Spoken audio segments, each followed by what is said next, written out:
ce que veut Poutine, il l'a dit le premier jour. Moi, j'ai l'habitude d'écouter Poutine. Quand il promet le pied, en général, il le tient. Qu'est-ce qu'il a dit le premier jour? Deux choses. Je veux renverser ce gouvernement. On a focalisé sur l'adjectif nazi, mais moi, je retiens, je veux renverser ce gouvernement. En gros, il veut effacer la révolution orange. Revenir à ce qu'était l'Ukraine avant la révolution orange, un président qui prenait ses ordres à Moscou, une nation qui était démilitarisée, des Russes qui pouvaient utiliser les bases en Ukraine comme ils le souhaitaient, c'était leur terrain de jeu à eux, et des hommes d'affaires russes qui travaillaient avec des hommes d'affaires ukrainiens pour faire prospérer la manne pétrolière et gazière. En gros, c'est notre arrière-cour. On est chez nous. C'est ça que Poutine Mettre un gouvernement à sa botte. Oui, exactement. Voilà. Donc, ce qui signifie que... Oui, allez-y. Pour y parvenir, évidemment, ce que fait Zelensky, de mon point de vue, c'est de dire « j'enlève le chiffon rouge ». On dit que l'OTAN, c'est le chiffon rouge, très bien. J'enlève le chiffon rouge. Ce qui, au final, pousse dans la réflexion à se dire « mais que veut Poutine ?» En fin de compte, Poutine veut contrôler un pays souverain. C'est acceptable? Non. Donc il va falloir transiger et passer par autre chose et amener Poutine à une négociation, à une partition, etc. C'est vrai qu'en situation normale, on aurait pu imaginer qu'après cette déclaration aujourd'hui de Zelensky, c'est énorme.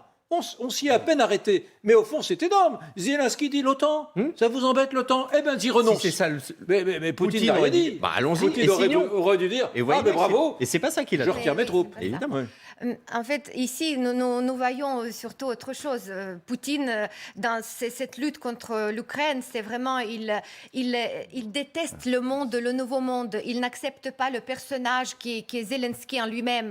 Donc, vraiment, pour lui, c'est inacceptabilité totale de cette Ukraine moderne, de cette Ukraine jeune, qui choisit son destin et qui veut vraiment se battre. Donc, lui, il ira au bout, comme il a dit, il a répété plusieurs fois, il a cet objectif de mise la main sur l'Ukraine, mais aussi ce qu'il n'a pas compris dans ce monde qu'on lui a créé, parce qu'on lui a dessiné bien évidemment les chiffres, on lui a expliqué comment fonctionnent les Ukrainiens. Il n'a pas compris. Et aujourd'hui, nous voyons par exemple quand ils kidnappent les maires de différentes villes. Ils ont kidnappé un maire d'une petite ville ukrainienne, ils ont mis une autre personne en place. À Kherson, ils ont fait ça aussi, à Kherson. Mais le problème, qu'ils n'ont pas compris que les maires, c'est la population qui les choisit. La population ukrainienne. C'est absolument impossible de prendre une personne et la remplacer par une autre juste par la simple volonté d'une, je ne sais pas de qui. Donc, il n'a pas compris le fonctionnement, le génome même de la liberté, aussi de cette démocratie que le peuple ukrainien construit aujourd'hui. Il n'a pas compris et c'est pour ça qu'il échoue. Il est en train d'échouer et il va échouer parce que les Ukrainiens iront jusqu'au bout. Et d'un mot quand même, parce que je suis toujours sidérée, on est toujours sidéré de voir ces images de Volodymyr Zelensky qui est directement ciblé par les Russes. Il est toujours ciblé par les Russes, sa vie est toujours en danger, Sergueï Girnov. Et pourtant, voilà, il est là, on le voit, c'était hier, dans Kiev, à se filmer. Là, il est dans une réunion, filmé encore avec des premiers ministres de pays voisins. C'est une grande ville. Kiev, c'est une grande ville. C'est pas facile. Ils sont intelligents, donc ils le protègent. Et Zelensky nargue Poutine. Et Poutine ne veut pas faire un martyr de Zelensky, parce qu'il aurait pu simplement bombarder le palais présidentiel. Il ne veut pas faire ça, parce que s'il le fait, il fait un martyr et la guerre sera perdue à tout jamais.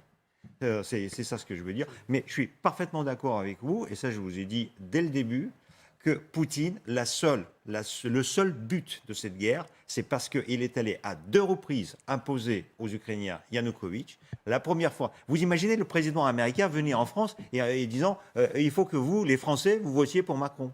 Mais on l'aurait, et Macron et le président américain, envoyé où vous savez. Et donc les Ukrainiens l'ont envoyé. Et Poutine n'a pas supporté ça. C'est insupportable pour lui. Parce qu'en plus, chez lui, il n'a jamais organisé des élections. Et je suis parfaitement d'accord avec vous. En plus, avec cette guerre qui dure depuis 8 ans, il a fabriqué lui-même la nation ukrainienne. Il a poussé les Ukrainiens, même la religion ukrainienne. Parce qu'il y a l'église orthodoxe ukrainienne qui s'est séparée enfin du patriarcat de Moscou, de la mainmise du patriarcat de Moscou, et qui a obtenu le tomos du patriarche Bartholomé pour revenir. Parce que il faut rappeler, dans l'histoire, c'est elle qui a été baptisée au Xe siècle. C'est elle qui a été primaire dans l'histoire.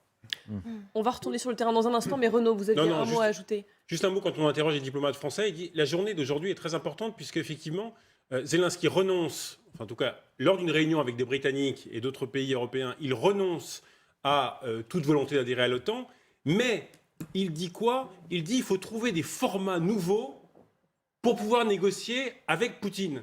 Parce que lui, ils ont une relation, une négociation bilatérale. Russie, Ukraine, par visio, tous les jours. En ce moment, tous les jours, ils négocient. Mais comme il sait très bien que l'Ukraine face à la Russie, c'est rien, il dit à l'OTAN, OK, on arrête tout projet de notre côté d'adhérer, mais en revanche, il faut trouver des formats de partenariat avec les Européens ou ad hoc pour m'adosser dans ma négociation avec Poutine. Ça sera aussi l'objet la semaine prochaine du sommet européen où Biden participera pour essayer d'aider Zelensky, mais qui va négocier seul avec les Russes en face. Il veut d'ailleurs, et il l'a dit, Volodymyr Zelensky, il aimerait même s'entretenir directement avec Vladimir Bien sûr, Poutine. il le réclame. Voilà, il le réclame. Guillaume Roquette. Oui, je pense que cet argument, nous n'entrerons pas dans l'OTAN, n'est pas déterminant parce que ça fait 30 ans que ça dure. Les négociations entre l'Ukraine et l'OTAN, elles ont commencé en 1992. Et malgré toute la volonté des Américains, on se souvient de George Bush disant « il faut que l'Ukraine entre », ça ne s'est jamais fait. Il y a eu des déclarations de Nicolas Sarkozy, d'Angela Merkel pour dire non, l'Ukraine ne doit pas entrer dans l'OTAN. Donc Vladimir Poutine sait très bien que de toute façon, le pays n'est pas prêt d'y entrer. Je pense que ce n'est qu'un prétexte. Absolument.